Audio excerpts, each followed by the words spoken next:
ਸ਼੍ਰੀ ਵਾਹਿਗੁਰੂ ਸਾਹਿਬ ਜੀ। ਹਮ sir ਦੀਨ दयाल न तुम sir, अब पति यार क्या कीजै। बचनी तोर मोर मन मानै, जन को पूरन दीजै। हों बल बल जाओ रमैया कारने, कारण कवन अबोल। बहुत जन्म बिछरे थे माधो, एह जन्म तुम्हारे लिखे। कह रबदास आस लग जीवों, चिर भयो दर्शन देखे। कह रबदास आस लग जीवों, चिर भयो दर्शन देखे। बाणी गुरु गुरु है बाणी, बिच बाणी अमृत सारे। गुर बाणी कहै सेवक जन मानै, पर तख गुरु निस्तारे। सो कहो टल गुर सेवियै, अहनिस सहज सुभाए। दर्शन परसै गुरु कै, जन्म मरण दुख जाए। होवै सिफत खसामदी, नूर अरस हो कुरस हो चटियै। तुद डिठे सच्चे पातशाह, मल जन्म जन्म दी कट्टियै। सज्जन सच्चा पातशाह, सिर साहांदै साहो। जिस पास बैठिया सोहीयै, सबना दा बेसाहो।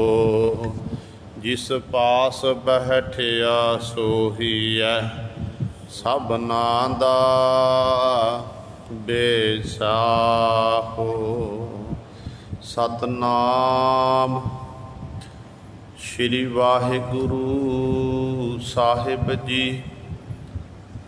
मारू महला तीजा, घर पंजवा अष्टपदी। एक ओंकार सतगुर प्रसाद। सतगुर वाजो वैद न कोई, आपे आप निरंजन सोई। सतगुर मिलिया मरै मंदा, होवै ज्ञान विचारी जियो।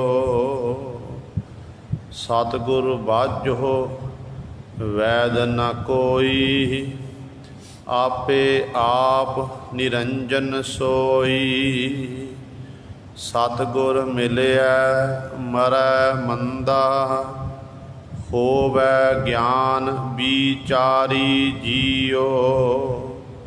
एहो शब्द सार जिसनो लाए, गुरमुख तृष्णा भुख गवाए।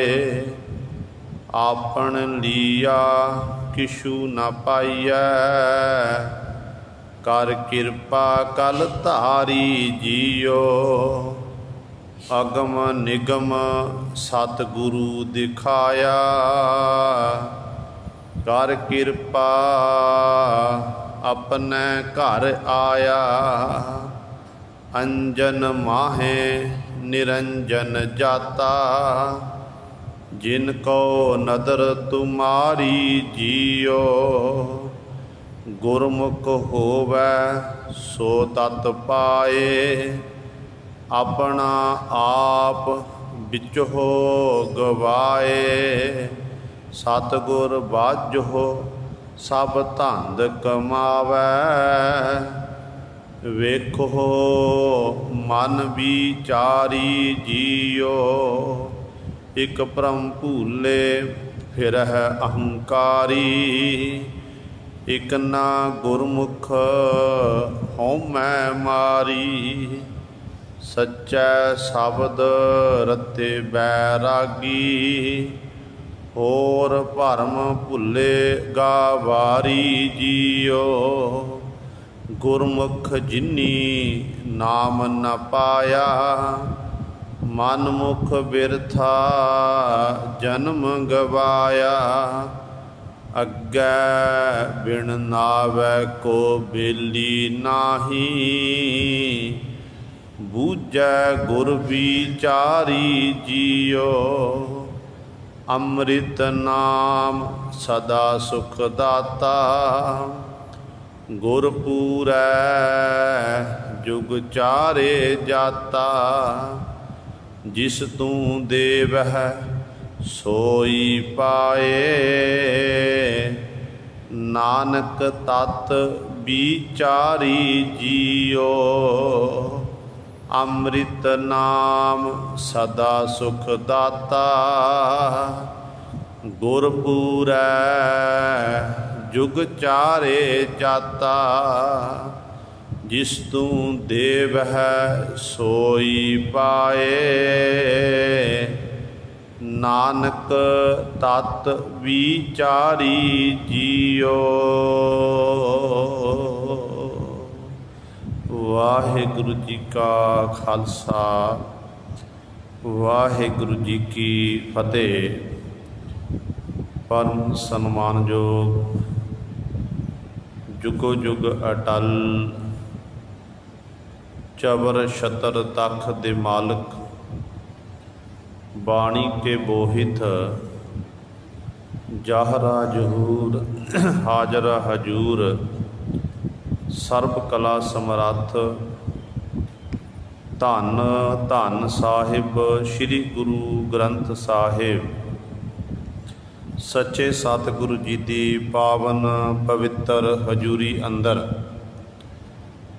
ਜੁੜ ਬੈਠੇ ਗੁਰੂ ਰੂਪ ਗੁਰੂ ਸਵਾਰੇ ਸਤ ਸੰਗੀ ਜਨੋ, ਆਪ ਜੀ ਵੱਡਿਆਂ ਭਾਗਾਂ ਵਾਲੇ ਹੋ, ਜੋ ਦਸ਼ਮੇਸ਼ ਪਿਤਾ ਗੁਰੂ ਕਲਗੀਧਰ ਸਤਿਗੁਰੂ ਅੰਮ੍ਰਿਤ ਕੇ ਦਾਤੇ ਸਰਬੰਸ ਦਾਨੀ, ਸਹਿਬੇ ਕਮਾਲ ਧੰਨ ਧੰਨ ਸਾਹਿਬ ਸ੍ਰੀ ਗੁਰੂ ਗੋਬਿੰਦ ਸਿੰਘ ਮਹਾਰਾਜ ਜੀ ਦੀ ਚਰਨ ਛੋਹ ਧਰਤੀ, ਮਹਾਨ ਪਵਿੱਤਰ ਅਸਥਾਨ ਗੁਰਦੁਆਰਾ ਮੰਜੀ ਸਾਹਿਬ ਆਲਮਗੀਰ ਵਿਖੇ ਅੰਮ੍ਰਿਤ ਵੇਲੇ ਤੋਂ ਹਾਜ਼ਰੀਆਂ ਭਰ ਕੇ ਸਤ ਸੰਗਤ ਕਰਕੇ ਸਤਿਗੁਰੂ ਜੀ ਦੀਆਂ ਖੁਸ਼ੀਆਂ ਪ੍ਰਾਪਤ ਕਰ ਰਹੇ ਹੋ।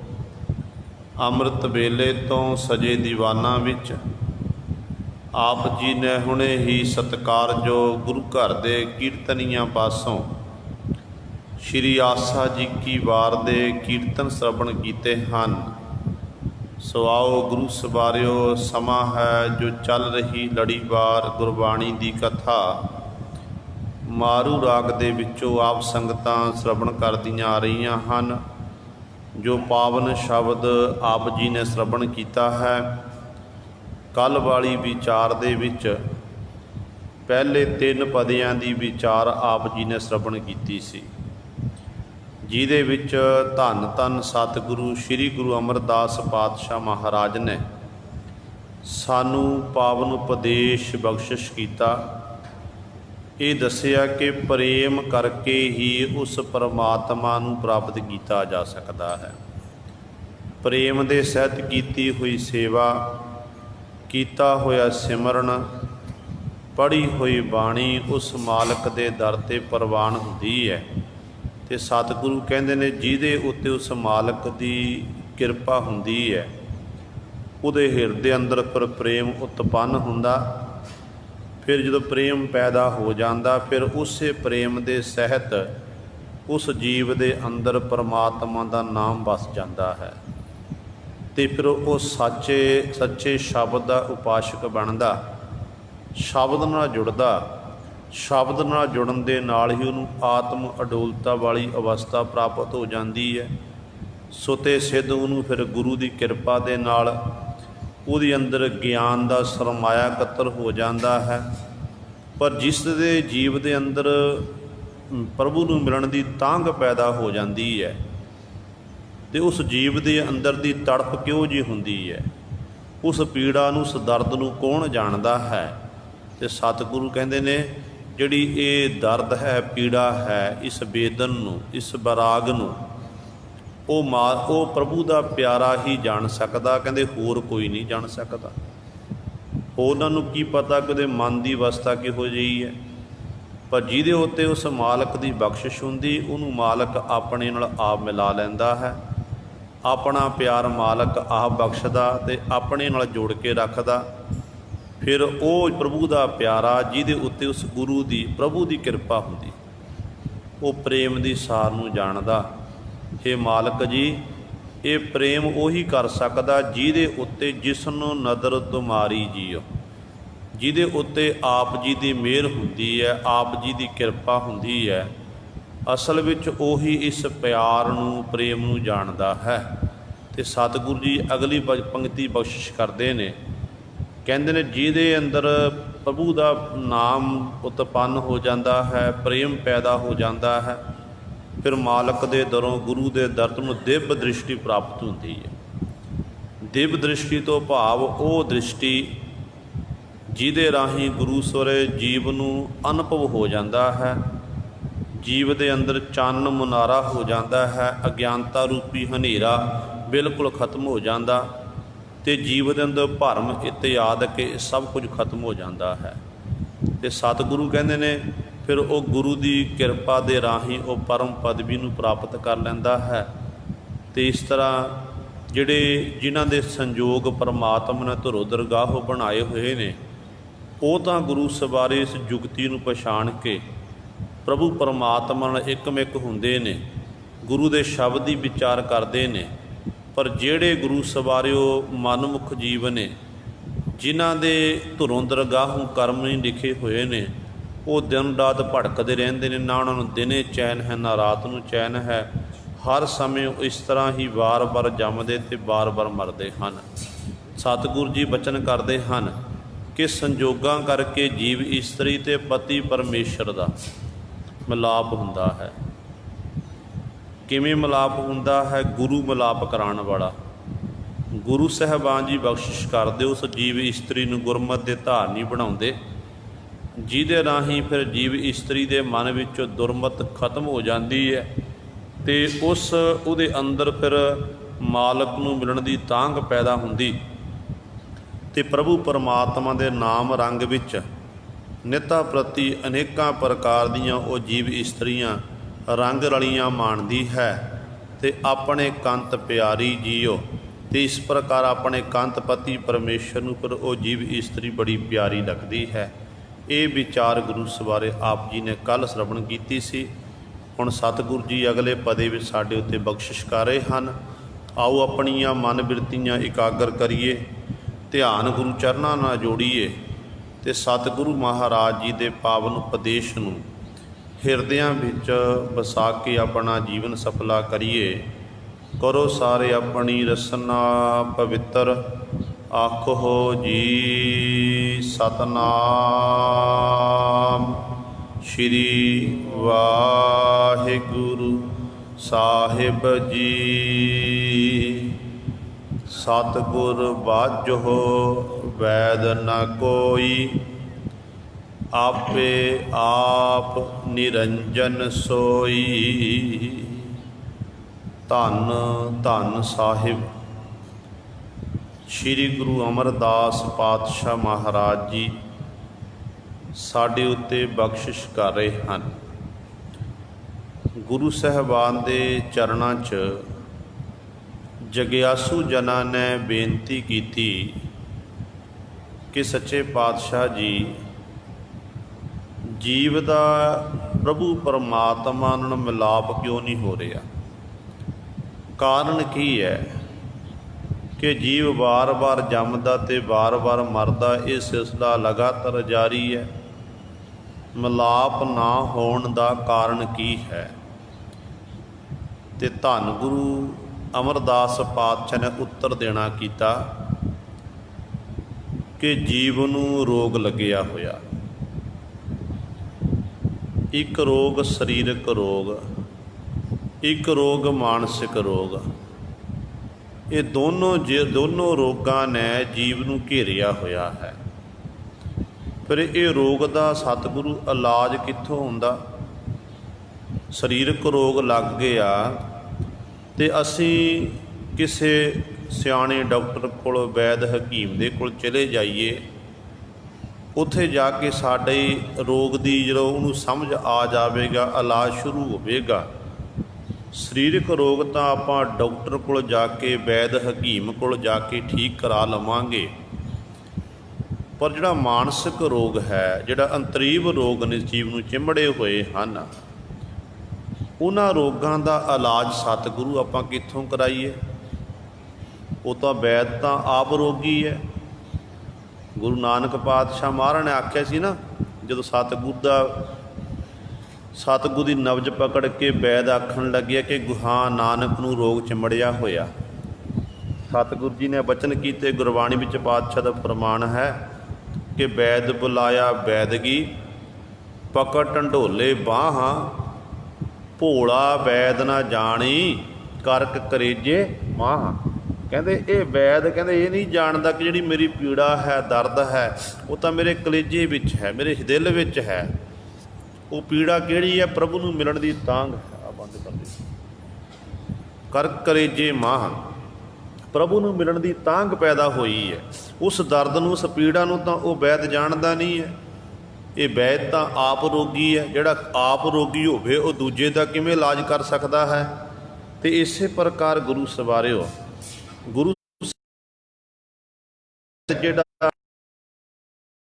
ਇਲਾਜ ਕਰ ਸਕਦਾ, ਪਰ ਮਨ ਦਾ ਇਲਾਜ ਉਸ ਵੈਦ ਦੇ ਕੋਲ ਨਹੀਂ ਹੈ। ਮਨ ਦਾ ਇਲਾਜ ਕਰਾਉਣ ਦੇ ਲਈ ਜਿਹੜਾ ਮਨ ਦਾ ਰੋਗ ਜਾਣਦਾ ਹੋਵੇ, ਜਿਹਦੀ ਪਹੁੰਚ ਸਾਡੇ ਮਨਾਂ ਤੱਕ ਹੋਵੇ, ਉਹ ਕਰ ਸਕਦਾ ਹੈ। ਤੇ ਪਹੁੰਚ ਕਿਹਦੀ ਹੈ ਸਾਡੇ ਮਨਾਂ ਤੱਕ? ਪਹੁੰਚ ਹੈ ਸਾਡੇ ਗੁਰੂ ਸਾਹਿਬਾਨ ਜੀ ਦੀ। ਗੁਰੂ ਸਾਹਿਬਾਨ ਜੀ ਸਾਡੇ ਸਰੀਰਕ ਰੋਗ ਦਾ ਵੀ ਇਲਾਜ ਕਰਦੇ ਨੇ। ਗੁਰੂ ਸਾਹਿਬਾਨ ਜੀ ਸਾਡੇ ਮਾਨਸਿਕ ਰੋਗ ਦਾ ਵੀ ਇਲਾਜ ਕਰਦੇ ਨੇ। ਕੁਦਰਤੀ ਤੌਰ 'ਤੇ ਹੈ। ਇਸ ਪਾਵਨ ਸਥਾਨ ਦੇ ਆਪ ਸੰਗਤਾਂ ਨਤਮਸਤਕ ਹੋ ਰਹੀਆਂ ਹਨ।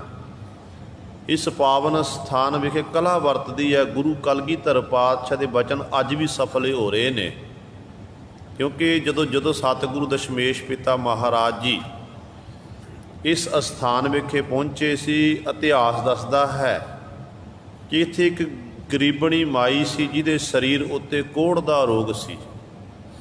ਉਹ ਆਪਣੇ ਸਰੀਰ ਦਾ ਇਲਾਜ ਬੜਾ ਉਹਨੇ ਕਰਾਇਆ, ਕਿਤੋਂ ਠੀਕ ਨਹੀਂ ਹੋਈ।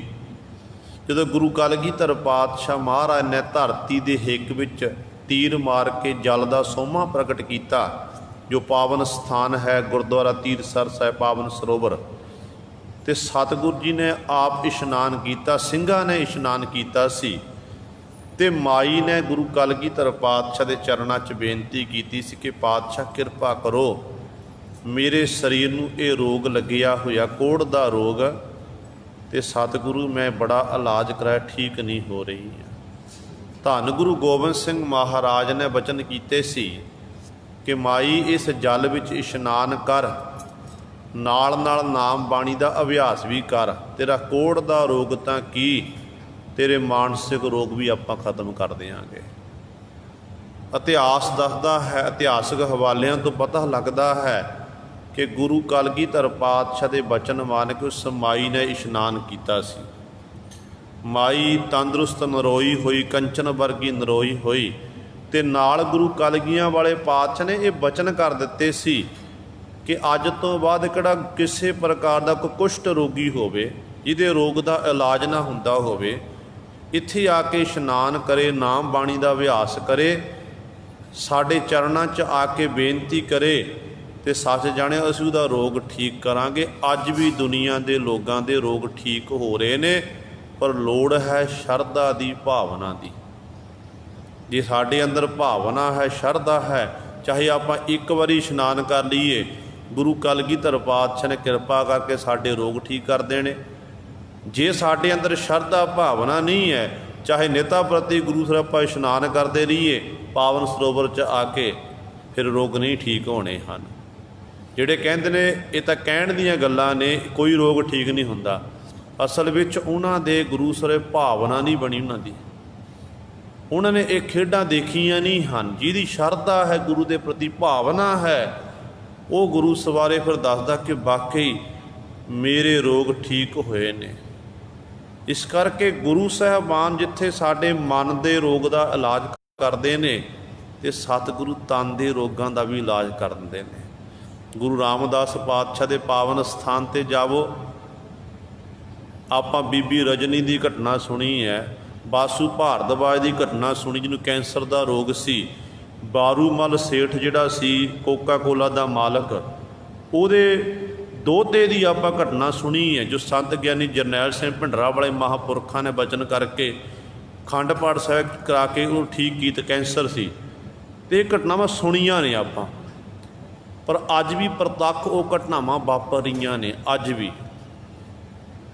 ਜਿਹੜੇ ਨਾਮ ਬਾਣੀ ਦਾ ਅਭਿਆਸ ਕਰਦੇ ਨੇ, ਗੁਰੂ ਉੱਤੇ ਸ਼ਰਧਾ ਰੱਖਦੇ ਨੇ, ਇਹਨਾਂ ਨੂੰ ਪਤਾ ਹੈ ਗੁਰੂ ਰਾਮਦਾਸ ਪਾਤਸ਼ਾਹ ਦੇ ਦਰ 'ਤੇ ਕਲਾ ਵਰਤਦੀ ਹੈ, ਅਤੇ ਫਿਰ ਗੁਰੂ ਸਵਾਰੇ ਉਹ ਠੀਕ ਹੁੰਦੇ ਨੇ ਅੱਜ ਵੀ। ਇਸ ਕਰਕੇ ਗੁਰੂ ਦੇ ਉੱਤੇ ਸਿੱਖ ਨੂੰ ਸ਼ਰਧਾ ਹੋਣੀ ਚਾਹੀਦੀ। ਮੇਰੇ ਗੁਰੂ ਦੇ ਬਚਨ ਨੇ, ਗੁਰੂ ਸਾਡੇ ਸਰੀਰਕ ਰੋਗ ਦਾ ਵੀ ਇਲਾਜ ਕਰਨ ਵਾਲਾ, ਗੁਰੂ ਸਾਡੇ ਮਨ ਦੇ ਰੋਗਾਂ ਦਾ ਵੀ ਇਲਾਜ ਕਰਨ ਵਾਲਾ ਹੈ। ਸੋ ਸਤਿਗੁਰੂ ਗੁਰੂ ਨਾਨਕ ਪਾਤਸ਼ਾਹ ਮਹਾਰਾਜ ਨੇ ਬਚਨ ਕੀਤੇ, ਕਹਿਣ ਲੱਗੇ, ਐ ਵੈਦ ਜੀ, ਤੁਸੀਂ ਤਾਂ ਆਪ ਰੋਗੀ ਹੋ, ਮੇਰੇ ਰੋਗ ਦਾ ਤੁਸੀਂ ਇਲਾਜ ਕਿਵੇਂ ਕਰ? ਸਰੀਰ ਦੀ ਨਬਜ਼ ਦੇਖ ਕੇ ਤੁਸੀਂ ਆਖ ਰਹੇ ਹਾਂ ਨਾਨਕ ਨੂੰ ਆਹ ਬਿਮਾਰੀ ਲੱਗੀ ਹੋਈ ਹੈ, ਪਰ ਨਾਨਕ ਨੂੰ ਇਹ ਰੋਗ ਨਹੀਂ, ਨਾਨਕ ਦਾ ਰੋਗ ਤਾਂ ਮਨ ਦਾ ਰੋਗ ਹੈ। ਨਾਨਕ ਤਾਂ ਉਸ ਮਨ ਕਰਕੇ ਉਸ ਪ੍ਰਭੂ ਪਰਮਾਤਮਾ ਦੀ ਯਾਦ ਵਿੱਚ ਜੁੜਿਆ ਹੋਇਆ ਹੈ, ਅਤੇ ਉਹ ਤੁਸੀਂ ਦੱਸ ਨਹੀਂ ਸਕਦੇ। ਤੂੰ ਕੀ ਦੱਸੇਗਾ ਵੈਦਾ, ਤੂੰ ਤਾਂ ਆਪ ਰੋਗੀ ਹੈ। ਭੋਲਾ ਬੈਲ ਨਾ ਵੈਦ ਨਾ ਜਾਣੀ, ਕਣਕ ਕਰੇਜੇ ਮਾਹ। ਸੋ ਗੁਰੂ ਸਵਾਰਿਓ, ਇਸ ਪ੍ਰਕਾਰ ਜਿਹੜਾ ਸਰੀਰਕ ਰੋਗ ਹੈ, ਇਹ ਵੈਦ ਸਾਡੇ ਠੀਕ ਕਰ ਸਕਦੇ ਨੇ, ਡਾਕਟਰ ਠੀਕ ਕਰ ਸਕਦੇ ਨੇ, ਅਤੇ ਮਨ ਦਾ ਰੋਗ ਨਹੀਂ। ਇੱਥੋਂ ਤੱਕ ਦੇਖੀਏ ਆਪਾਂ, ਕਈ ਵਾਰੀ ਐਸਾ ਹੁੰਦਾ ਹੈ ਜਦੋਂ ਕਿਸੇ ਮਨੁੱਖ ਨੂੰ ਕੋਈ ਰੋਗ ਲੱਗ ਜਾਵੇ, ਸਰੀਰ ਹੈ, ਮਿੱਟੀ ਹੈ, ਮਿੱਟੀ ਵਿੱਚੋਂ ਰੋਗ ਉਤਪੰਨ ਹੋਣੇ ਨੇ। ਧਰਤੀ ਉੱਤੇ ਕਈ ਵਾਰੀ ਆਪਾਂ ਦੇਖ, ਜਿੱਥੇ ਧਰਤੀ ਉੱਤੇ ਸਾਡੀ ਫਸਲ ਪੈਦਾ ਹੁੰਦੀ ਹੈ, ਬੂਟੇ ਪੈਦਾ, ਜਿਹਦੇ ਨਾਲ ਸਾਨੂੰ ਆਕਸੀਜਨ ਮਿਲਦੀ ਹੈ, ਉੱਥੇ ਗੁਰੂ ਸਵਾਰੇ ਇਸੇ ਧਰਤੀ ਉੱਤੇ ਜ਼ਹਿਰੀਲੀ ਬੂਟੀ ਵੀ ਪੈਦਾ ਹੋ ਜਾਂਦੀ ਹੈ, ਜਿਹਨੂੰ ਖਾਣ ਦੇ, ਜਿਹਨੂੰ ਟੱਚ ਕਰਨ ਦੇ ਨਾਲ ਹੀ ਸਾਡੀ ਮਨੁੱਖ ਦੀ ਮੌਤ ਹੋ ਜਾਂਦੀ ਹੈ। ਇਸੇ ਤਰ੍ਹਾਂ ਇਹ ਸਰੀਰ ਮਿੱਟੀ ਹੈ, ਸਰੀਰ ਵਿੱਚੋਂ ਜਿਹੜੇ ਰੋਗ ਉਤਪੰਨ ਹੋਣੇ, ਇਹ ਜ਼ਹਿਰ ਦੀ ਨਿਆਈ ਹਨ। ਜਿਹੜੇ ਸਰੀਰ ਸਾਡਾ ਤੰਦਰੁਸਤ ਨਰੋਆ ਹੈ, ਬਿਲਕੁਲ ਕਿਸੇ ਪ੍ਰਕਾਰ ਦਾ ਰੋਗ ਨਹੀਂ ਹੈ, ਅਤੇ ਮਾਨੋ ਅਸੀਂ ਆਪਣੇ ਸਰੀਰ ਦੀ ਸੰਭਾਲ ਕੀਤੀ ਹੋਈ ਹੈ, ਆਪਣਾ ਖਾਣਾ ਪੀਣਾ, ਆਪਣਾ ਵਾਤਾਵਰਨ ਸਾਡਾ ਵਧੀਆ ਹੈ, ਅਤੇ ਇਹ ਰੋਗ ਉਤਪੰਨ ਇੱਕ ਵਾਰੀ ਪੈਦਾ ਹੋਣਾ, ਖਤਮ ਹੋਣਾ ਹੀ ਹੈ। ਕੋਈ ਵੀ ਰੋਗ ਹੈ, ਮਨੁੱਖ ਪੈਦਾ ਹੋਇਆ, ਸਾਨੂੰ, ਅਸੀਂ ਸਰੀਰ ਲੈ ਕੇ ਸੰਸਾਰ ਵਿੱਚ ਆਏ, ਜਾ ਰਹੇ ਨੇ, ਅਤੇ ਆ ਸਾਡੀ ਵੀ ਵਾਰੀ ਹੈ, ਵਾਰੀ ਆਪੋ ਆਪਣੀ, ਕੋਈ ਨਾ ਬੰਦਾ ਧੀਰ। ਅਤੇ ਇਸੇ ਤਰ੍ਹਾਂ ਕੋਈ ਰੋਗ ਉਤਪੰਨ ਹੋਇਆ, ਉਸ ਰੋਗ ਦਾ ਖਾਤਮਾ ਵੀ ਹੁੰਦਾ ਹੈ, ਇੱਕ ਦਿਨ ਉਹਨਾਂ ਮੁੱਕਣਾ ਹੈ। ਅਤੇ ਇਹ ਜਦੋਂ ਰੋਗ ਉਤਪੰਨ ਹੁੰਦੇ ਨੇ, ਅਤੇ ਵੱਡੇ ਵੱਡੇ ਰੋਗਾਂ ਦਾ ਇਲਾਜ, ਸਰੀਰਕ ਰੋਗਾਂ ਦਾ ਵੀ ਇਲਾਜ ਗੁਰੂ ਸਾਹਿਬਾਨ ਨੇ ਕੀਤਾ ਹੈ। ਅਤੇ ਡਾਕਟਰ ਕਹਿ ਦਿੰਦੇ ਨੇ ਕਿ ਇਹ ਬਿਮਾਰੀ ਇਲਾਜ ਹੈ। ਜਿਵੇਂ ਹੁਣ ਕਰੋਨਾ, ਇਸ ਬਿਮਾਰੀ ਨੂੰ ਹਾਲੇ ਤੱਕ ਇਲਾਜ ਦੱਸਿਆ ਗਿਆ ਹੈ, ਕਿਤੇ ਕੋਈ ਮੈਡੀਸਨ, ਦਵਾਈ ਨਹੀਂ ਬਣੀ ਹੈ, ਅਤੇ ਸਾਰਿਆਂ ਦੇ ਵਿੱਚ ਡਰ ਖੌਫ ਹੈ। ਅਤੇ ਸਤਿਗੁਰੂ ਕਿਰਪਾ ਕਰਨ, ਇਹ ਵੀ ਕਿਸ ਦਿਨ ਠੀਕ ਹੋ ਜਾਣਾ ਹੈ, ਇਹਦਾ ਕੋਈ ਨਾ ਕੋਈ ਇਲਾਜ ਲੱਭ ਜਾਣਾ ਹੈ, ਗੁਰੂ ਨੇ ਕਿਰਪਾ ਕਰਕੇ ਸਭ ਕੁਝ ਠੀਕ ਕਰ ਦੇਣਾ। ਪਰ ਜਿਹੜਾ ਡਾਕਟਰ ਵੀ, ਉਹ ਤੋਂ ਡਾਕਟਰ ਕਹਿ ਦਿੰਦੇ ਨੇ ਕਿ ਹੁਣ ਪ੍ਰਭੂ ਦੇ ਚਰਨਾਂ 'ਚ ਅਰਦਾਸ ਕਰੋ, ਉਹ ਪ੍ਰਭੂ ਹੀ ਤੁਹਾਡੀ ਰੱਖਿਆ ਕਰ ਸਕਦਾ ਹੈ। ਜਿੰਨੀ ਮੇਰੇ ਕੋਲ ਤਾਕਤ ਸੀ, ਜਿੰਨੀ ਸਿਆਣਪ ਸੀ, मैं सारी सियाणप वरत के वेख लई, पर मेरे हथ खड़े ने, मैं ठीक नहीं कर सकता। ये डॉक्टरां दे बोल होंदे ने। गुरु दा दर ऐसा कि गुरु दे दर ते आके सरीरक रोग दा भी इलाज हुंदा ते मानसिक रोग दा भी इलाज हुंदा है। ताइयों गुरु सवारे सतगुरु जी ने कह दिता कि जो जो दिसै सो सो रोगी, रोग रहत मेरा सतगुर जोगी। कि जिन्हों जिन्हों मैं देखदा हाँ ना, हर एक मनुख वाल देखिया, हर जीव वाल देखना कीता, वो मैनू रोगी नज़र आया।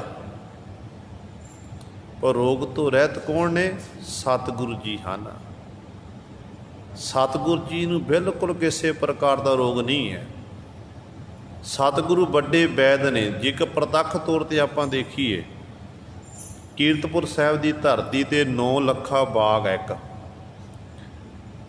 जो इतिहासकार लिखते हैं कि 6वें पातशाह धन गुरु हरगोबिंद साहब महाराज ने लाया सी। जिथे 7वें ते 8वें पातशाह का प्रकाश होया, गुरुद्वारा शीश महल साहब, ਉਹਦੇ बिल्कुल नाल गुरुद्वारा हरमंदर साहब है। हरमंदर साहब के बिल्कुल नाल स्थान बनिया होया 9 ਲੱਖਾ बाग।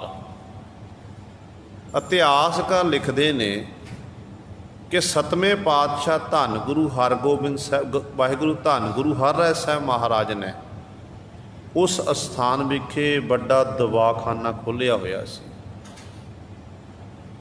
जिथे गुरु साहबान की चरनां विच देशां विदेशां तो संगतां चल के आउंदियां सन, नतमस्तक होंदियां सी। उत्थे बहुत सारे रोगी सतगुरां की हजूरी में चल के आउंदे सी। ਉਹ ਲੋਕ ਜਿਨ੍ਹਾਂ ਕੋਲ ਆਪਣੇ ਸਰੀਰ ਦਾ ਇਲਾਜ ਕਰਾਉਣ ਦੇ ਲਈ ਮਾਇਆ ਨਹੀਂ ਹੁੰਦੀ ਸੀ, ਪੈਸੇ ਨਹੀਂ ਹੁੰਦੇ ਸੀ, ਉਹ ਦੁਖੀ ਲੋਕ ਚੱਲ ਕੇ ਆਉਣਾ, ਨਾਲੇ ਗੁਰੂ ਪਾਤਸ਼ਾਹ ਦੇ ਦਰਸ਼ਨ ਦਿਦਾਰੇ ਕਰਨੇ, ਨਾਲੇ ਸਤਿਗੁਰ ਦੇ ਚਰਨਾਂ 'ਚ ਬੇਨਤੀ ਕਰਨੀ ਕਿ ਪਾਤਸ਼ਾਹ ਸਾਡੇ ਸਰੀਰ ਉੱਤੇ ਇਹ ਰੋਗ ਹੋਇਆ, ਕਿਰਪਾ ਕਰਕੇ ਸਾਡੀ ਰੋਗ ਦੀ ਨਿਵਰਤੀ ਕਰੋ।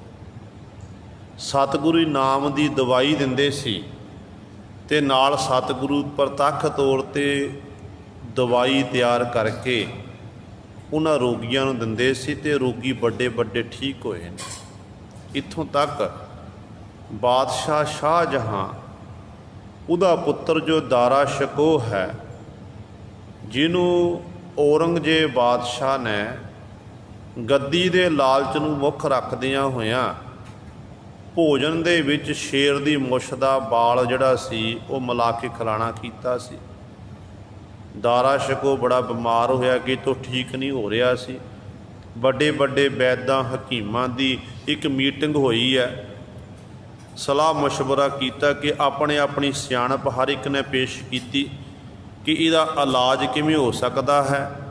ਤੇ ਕਹਿਣ ਲੱਗੇ ਕਿ ਇਹਦਾ ਇਲਾਜ ਇੱਕੋ, ਸਾਰਿਆਂ ਦਾ ਇਹੀ ਮਤ ਸੀ, ਇੱਕੋ ਤਰੀਕਾ ਹੈ ਕਿ ਖਾਸ ਕਿਸਮ ਦੇ ਦੀਆਂ ਹਰੜਾਂ 'ਤੇ ਲੌਂਗ ਹੋਣ, ਫਿਰ ਇਹਦਾ ਇਲਾਜ ਹੋ ਸਕਦਾ ਹੈ। ਤੇ ਗੁਰੂ ਸਵਾਰਿਓ, ਹੁਣ ਬਾਦਸ਼ਾਹ ਸੀ, ਬਾਦਸ਼ਾਹ ਨੇ ਸਾਰੀਆਂ ਥਾਵਾਂ 'ਤੇ ਢੰਡੋਰਾ ਫਰਾ ਦਿੱਤਾ। ਪੂਰੇ ਦੇਸ਼ ਦੇ ਵਿੱਚ, ਵਿਦੇਸ਼ ਦੀ ਧਰਤੀ ਵਿੱਚ ਹੀ ਮੰਗ ਕੀਤੀ, ਕਿਤੋਂ ਉਹ ਖਾਸ ਹਰੜਾਂ ਪ੍ਰਾਪਤ ਨਹੀਂ ਹੋਈਆਂ। ਅਖੀਰ 'ਤੇ ਕੁਦਰਤੀ ਤੌਰ 'ਤੇ ਕਿਸੇ ਸਿੱਖ ਨਾਲ ਮਿਲਾਪ ਹੋ ਗਿਆ। ਸਿੱਖ ਕਹਿਣ ਲੱਗਿਆ, ਬਾਦਸ਼ਾਹ ਸਲਾਮਤ, ਜਿਹੜੀਆਂ ਚੀਜ਼ਾਂ ਸੰਸਾਰ ਦੇ ਵਿੱਚ ਨਹੀਂ ਹੁੰਦੀਆਂ ਨਾ, ਜੇ ਕਿਤੋਂ ਵੀ ਪ੍ਰਾਪਤ ਨਾ ਹੋਣ, ਉਹ ਗੁਰੂ ਨਾਨਕ ਦੇ ਘਰੋਂ ਮਿਲ ਜਾਂਦੀਆਂ ਨੇ, ਗੁਰੂ ਨਾਨਕ ਦੇ ਘਰੋਂ ਮਿਲ ਜਾਂਦੀਆਂ ਨੇ।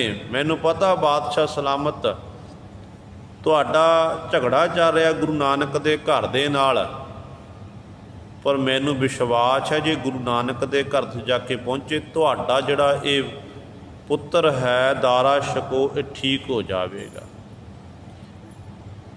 ਤੇ ਗੁਰੂ ਸਵਾਰੇ ਫਿਰ ਔਰੰਗਜ਼ੇਬ, ਕਹਿੰਦੇ ਨੇ ਉਸ ਸਮੇਂ ਸ਼ਾਹਜਹਾਂ ਬਾਦਸ਼ਾਹ ਨੇ ਇੱਕ ਪੱਤਰਕਾ ਲਿਖੀ, ਜਿਹਦੇ ਵਿੱਚ ਆਪਣੀ ਖਿਮਾ ਮੰਗਣਾ ਕੀਤੀ। ਜੋ 4 ਜੰਗਾਂ ਗੁਰੂ ਹਰਗੋਬਿੰਦ ਸਾਹਿਬ ਨੇ ਕੀਤੀਆਂ ਸੀ, ਉਹ 4 ਜੰਗਾਂ ਦੀ ਖਿਮਾ ਮੰਗਣਾ ਕੀਤੀ।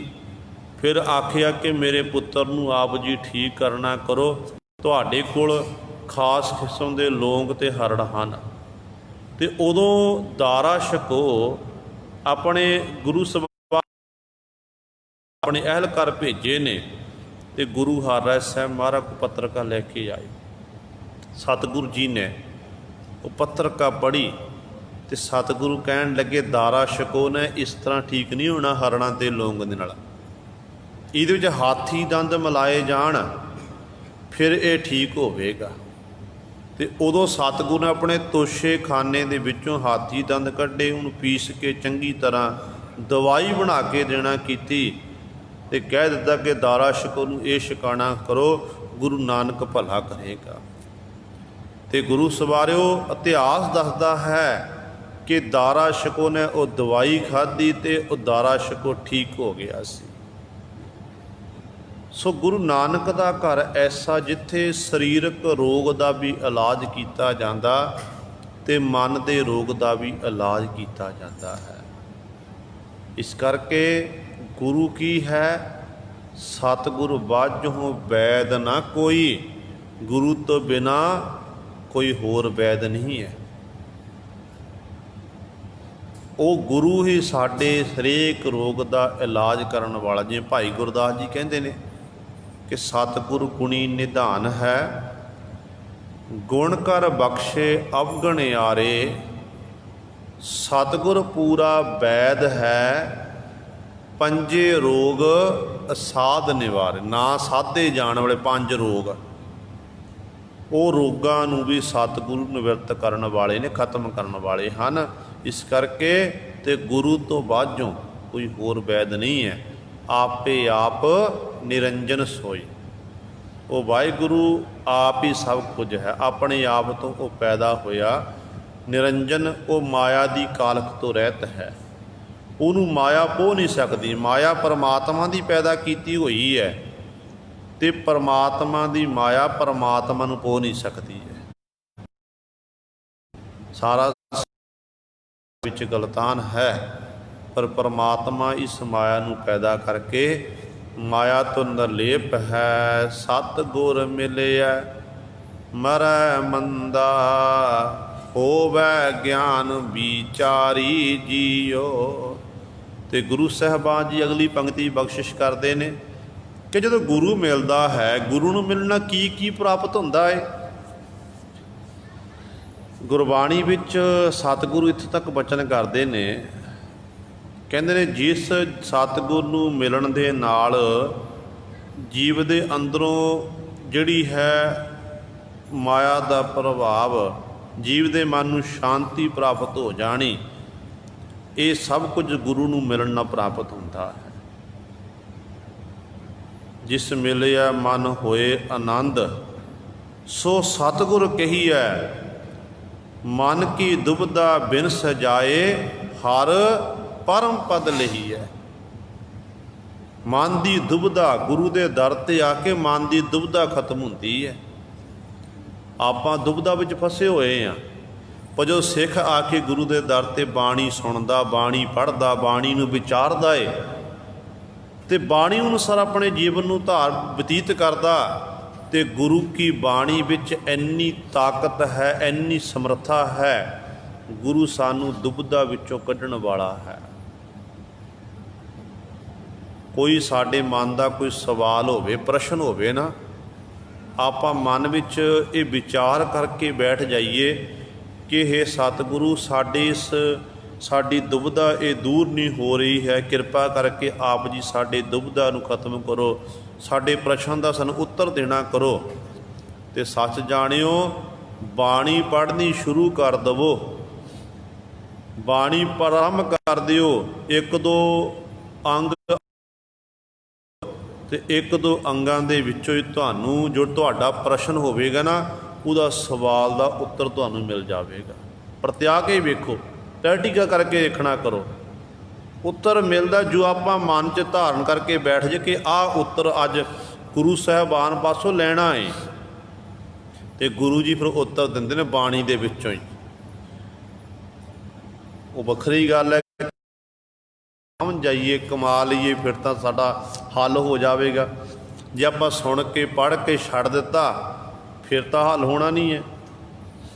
गुरु ने दस दिता कि इस तरह तेरा ये भला होना, तू इस दुबदा विचों इस तरीके नाल निकल सकदा है।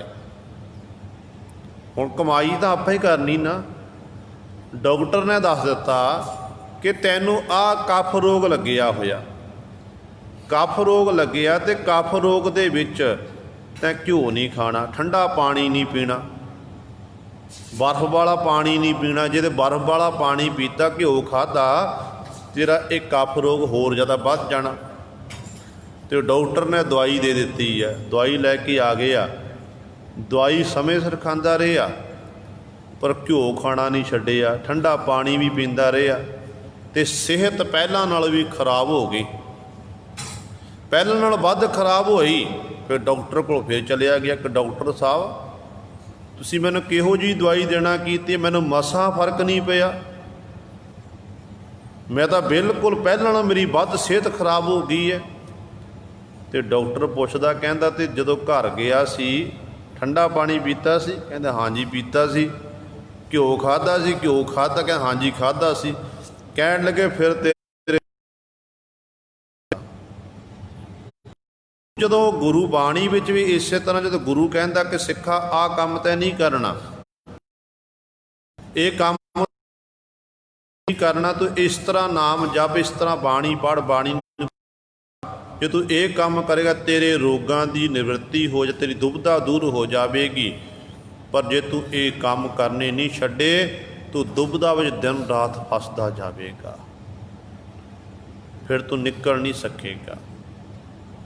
इस करके गुरु साहबान जी कहते ने सतगुर मिले है, जो सतगुरु मिल जाते ने मरै मंदा, जिहड़े साडे अंदर मंद कर्म ने, मंद वासना साडे अंदर मंद कर्म ने, जो मन साडी जिहड़ी माड़ी सोच है वो माड़ी सोच साडे अंदरों मर जाती है, खत्म हो जाती है गुरु नूं मिलण दे नाल। गुरु सानू मुक्त कर दिंदा है जीव दे, जिस नूं गुरु मिल जाते ने, गुरु साहबान जी कृपा करके उहदे उदों आत्म और ते गुरु सानू मार दिंदे ने, पर उहदे च मैं मेरी जिहड़ी मार दिंदे, खत्म कर दिंदे ने। जिहड़े मंद कर्म ने वो भी उहदे दूर हो जाते हैं। होवै ज्ञान विचारी जियो, ते उस जीव दे अंदर फिर ज्ञान की विचार हो जाती है। गुरु साहबान की कृपा दे नाल गुरु का ज्ञान उन्होंने प्राप्त होंदा ते वो ज्ञान की विचार करन लग पैंदा है। देखो गुरु सवारे शेरे पंजाब महाराजा रणजीत सिंह जथेदार होए ने सिंह साहिब अकाली फूला सिंह जी। पता लगिया कि एक मोरा नामे जिहड़ी बेशवा है, शेरे पंजाब महाराजा रणजीत सिंह ने उहदा नृत देखना कीता, नाच देखिया। अकाली फूला सिंह जी कहन लगे शेरे पंजाब जी तुसीं ये की कीता, सिख हो के तुसीं बेशवा दा नृत देखना कीता है। ते महाराजा रणजीत सिंह ने कोई हस के जवाब देना कीता, कहन लगे भाई जी फिर की हो गया, जिहड़े राजे महाराजे हुंदे ने ना वो तो इहो जे काम करदे ही ने। हुण अकाली फूला सिंह गुरु साहब चढ़दी कला विच सी, कहण लगे कोई गल नहीं, तैनूं कल नूं पता लगूगा कि भाई जी की हुंदे ने। ते कहंदे ने उस समय शेरे पंजाब कहंदे अकाली फूला सिंह चले गए। एक हुक्मनामा साहब श्री अकाल तख्त साहब तो जारी कर दिता कि कल तो शेरे पंजाब महाराजा रणजीत सिंह किसी ने फतेह नहीं बनानी, चाहे वह कोई सिपाही है, चाहे कोई आम इंसान है विचर रहा संसार विच, जिथे भी शेरे पंजाब महाराजा रणजीत सिंह मिले उन्होंने किसी ने फतेह नहीं बनानी, वो पिछा कर लेना है। दूजा वचन कीता लिखिया कि जिहड़ी हरमंदर साहब विखे शेरे पंजाब महाराजा रणजीत सिंह की चढ़दी कला की अरदास होंदी है ना, अज तो बाद वो अरदास बंद, अरदासी सिंह नूं कह दिता, अरदासी सिंह कहदा अरदास बंद। ते तीजा वचन कीता क्योंकि जिहड़ी कड़ाह प्रसाद की देग अज संगतां भेटा करदी ने गुरु पातशाह के दर ते आके, पहले समियां दे विच महाराजा रणजीत सिंह दे महलां विचों माया जांदी सी ते कड़ाह प्रसाद की देग भेटा हुंदी सी, ते वो देग भी बंद कर दित्ती। हुण शेरे पंजाब महाराजा जी नूं अपने राज भाग दा माण सी, जिन्हें कहा सी ये राजे महाराजे दे काम तां करदे रहिंदे ने। बाजार दे विच ने जिथे लोग जदों लंघदे सी लोग सलामा करदे सी, लोग फतेह। अज ऐसी कला वरती गुरु सवारिओ, लोकां ने पिछा करना शुरू कर दिता। महाराज वालों पिठ पिठ कर ली, देख के हैरान। चलो एक खबर पहुंची है, अरदास पहुंचा दी गुरु रामदास पातशाह के घरों कि महाराज जी अज तो बाद तुहाडी अरदास बंद, तुहाडे राज पर चढ़दी कला दी। ते दूजी ये खबर पहुंचाई कि कड़ाह प्रसाद जिहड़ी देग है, ये भी देग हुण तुहाडे खजाने विचों नहीं होवेगी, ये गुरु कीआं संगतां अपनी अपनी तिल फुल भेटावां राही ये तुहानूं ये गुरु रामदास दे चरणां 'च समर्था मता भेटा करनगियां। सुनिया हिरदा कंब गया कि मेरे तो बहुत वड्डी गलती हो गई। मैं अकाली फूला सिंह जी जिहड़े चढ़दी कला विच ने, जिन्हां दा जीवन बड़ा चढ़दी कला वाला है, उन्होंने भाई जी कह दिता। तो इत्थों तक मैं कोई गल नहीं भाई जी फिर की हो गया, महाराजे महाराज का काम हुंदा निरत देखना। कहते ने फिर उस समय मिलाप किया काली फूला सिंह जी नाल, कहन लगे काली जी मेरे तो बहुत वड्डी गलती हुई है, मैनू माफ़ करना करो, खिमा करो, मेरी देग जिहड़ी है दुबारा तैयार करवा, मेरी चढ़दी कला दी राज भाग की अरदास करना करो, पर मैनू खिमा करो। अकाली फूला सिंह जी कहन लगे पहला गल तेरे ते मेरे विच सी, मैं निरत देखना कीता ते मैं तेरे कोल पहुंचिया कि ये तुहाडे लई ठीक गल नहीं है, तुसीं उदों अपनी गलती मान ले, मैं उत्थे ही गल खत्म कर देनी सी।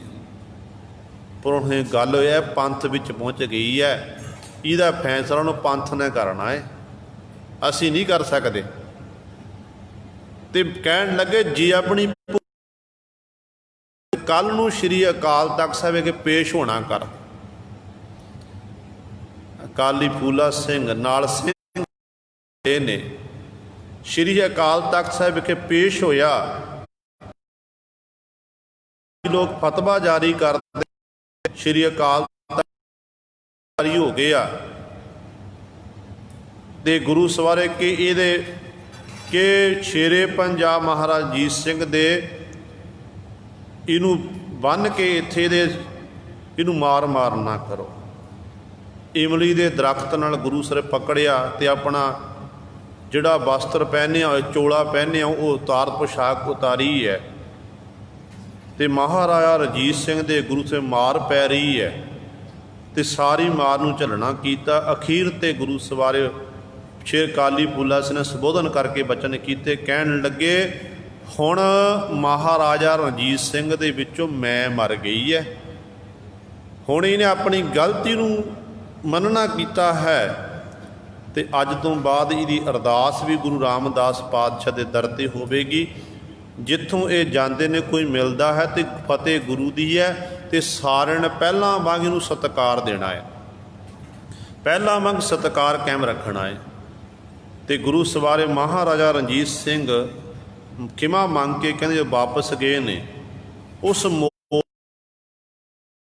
मोरां बेशवा नूं पता लग्या कि महाराजा रणजीत सिंह ने मैनू हुण इनकार कर दिता, मेरे नाल वादा कीता सी कि मैं तैनूं अपनी पटराणी बना के अपने महलों में रखांगा। जदों हुण कोल पहुंची आके पुछदी है, कहण लगी शेरे पंजाब जी तुसीं मेरे नाल वादा कीता सी कि तैनूं पटराणी बनावांगा, ते हुण तुहाडे वादे कित्थे ਅਕਾਲੀ ਫੂਲਾ ਕੀ ਹੈ? ਹਾਂ, ਮੈਂ ਤੁਹਾਡੇ ਨਾਲ ਵਾਅਦਾ ਕੀਤਾ ਸੀ, ਪਰ ਗੱਲ ਇਹ ਹੈ ਉਹ ਵਾਅਦੇ ਨੂੰ ਤੋੜਦਾ।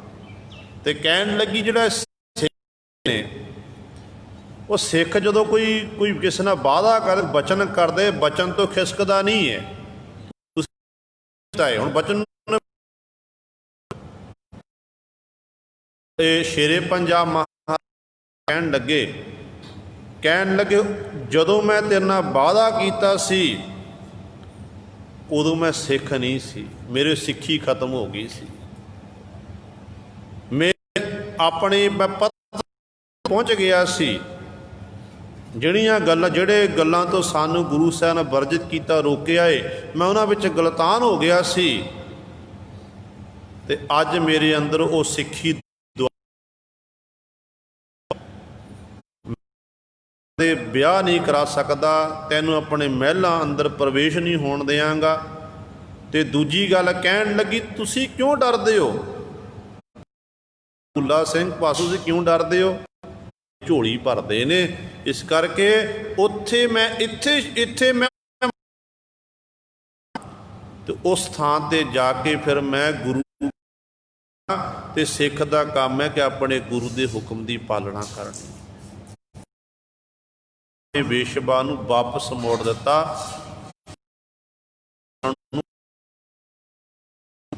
ਇਹ ਹੈ ਮਰੈ ਮੰਦਾ, ਜਿਹੜੀ ਮੰਦ ਬਾਸ਼ਨਾ ਸੀ ਅੰਦਰੋਂ, ਉਹ ਸਾਰੇ ਗੁਰੂ ਰਾਮਦਾਸ ਪਾਤਸ਼ਾਹ ਨੇ, ਸ੍ਰੀ ਗੁਰੂ ਹਰਗੋਬਿੰਦ ਸਿੰਘ ਕਿਰਪਾ ਕੀਤੀ, ਸਤਿਗੁਰ ਮਿਲਿਆ ਮਰੈ ਮੰਦਾ ਹੋਵੈ ਗਿਆਨ ਵਿਚਾਰੀ ਜੀਓ। ਸਤਿਗੁਰੂ ਮਿਲਦੇ ਨੇ ਨਾ, ਤੇ ਉਦੋਂ ਫਿਰ ਮੈਂ ਮੇਰੀ ਤੋਂ ਮਰ ਜਾਂਦਾ, ਆਪਣੇ ਆਪ ਨੂੰ ਮਾਰ ਲੈਂਦਾ ਹੈ। ਆਪਣੇ ਆਪ ਦੇ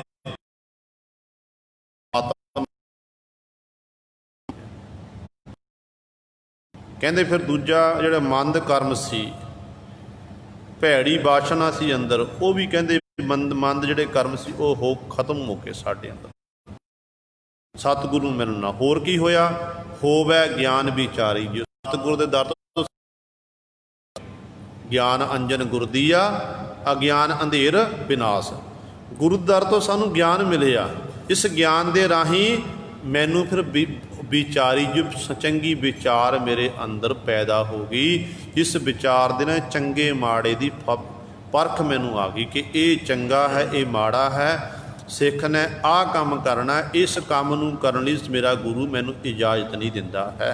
ਇਹ ਗਿਆਨ ਗੁਰੂ ਸਵਾਰੇ ਉਸ ਜੀਵ ਨੂੰ ਫਿਰ ਹੋ ਜਾਂਦਾ ਹੈ ਜਿਹਨੂੰ ਸਤਿਗੁਰੂ ਮਿਲਦੇ ਹਨ।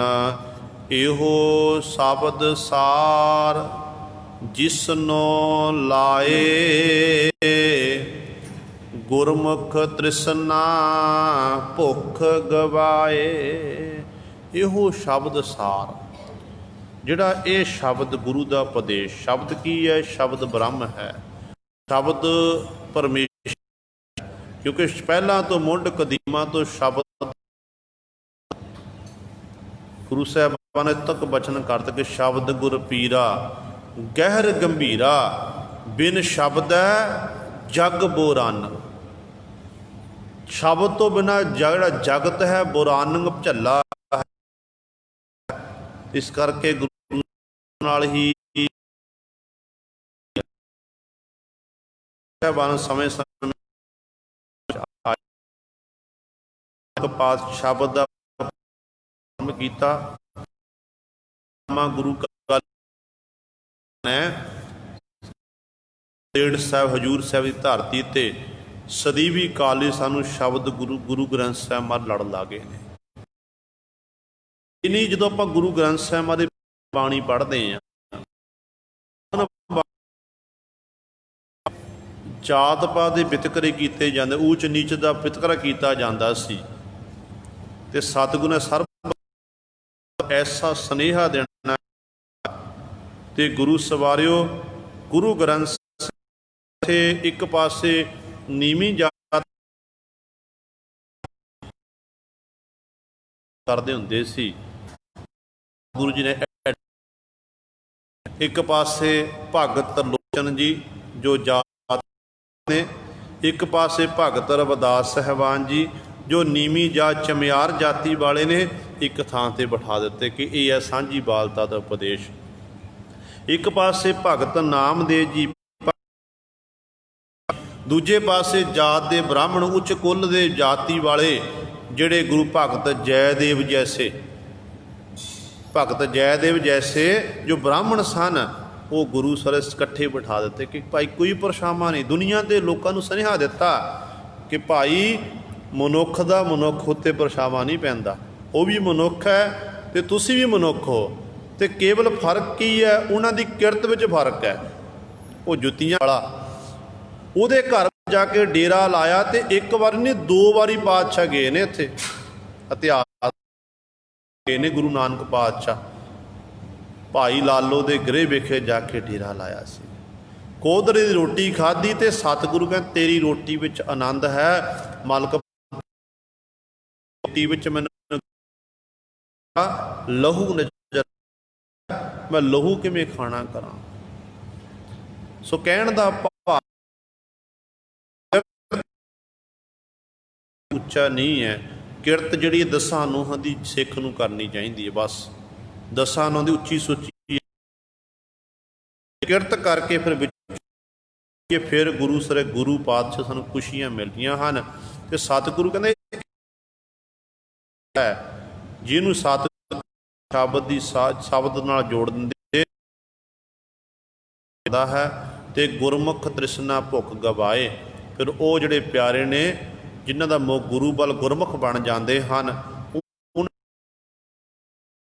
ਵਿਕਾਰਾਂ ਦੀ ਭੁੱਖ ਸਤਿਗੁਰੂ ਜੀ ਸ਼ਬਦ ਦੇ ਰਾਹੀਂ ਗਵਾਏ ਖਤਮ ਕਰ ਦਿੰਦੇ ਹਨ। ਆਪਣ ਲੀਆ ਕਿਛੂ ਨਾ ਪਾਈਐ,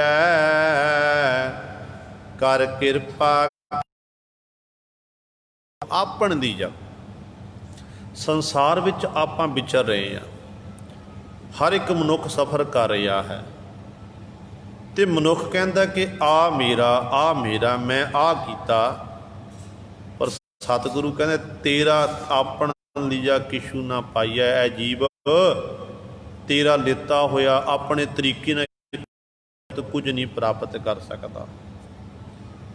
ਜਦੋਂ ਉਹ ਮਾਲਕ ਕਿਰਪਾ ਕਰਦਾ ਨਾ, ਰਹਿਮਤ ਕਰਦਾ ਹੈ, ਕਰ ਕਿਰਪਾ ਕਲ ਧਾਰੀ ਜੀ, ਉਹਦੀ ਜਦੋਂ ਕਲਾ ਵਰਤਦੀ ਉਸ ਬਾਰੇ ਉਪੁਸ਼ਟ ਬਾਤ ਤੇ ਭਈ ਸੀਧਰੀ ਸੂਦੀ ਤੇ ਜਿਹੜੀ ਪੁੱਠੀ ਗੱਲ ਹੋਣ ਵਾਲੀ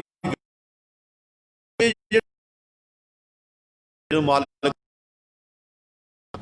ਗੱਲ ਕੀ ਹੈ, ਗੁਰੂ ਦੀ ਮਿਹਰ, ਪ੍ਰਭੂ ਦੀ ਮਿਹਰ ਦੇ ਨਾਲ ਸਾਰੇ ਕਾਰਜ ਰਾਸ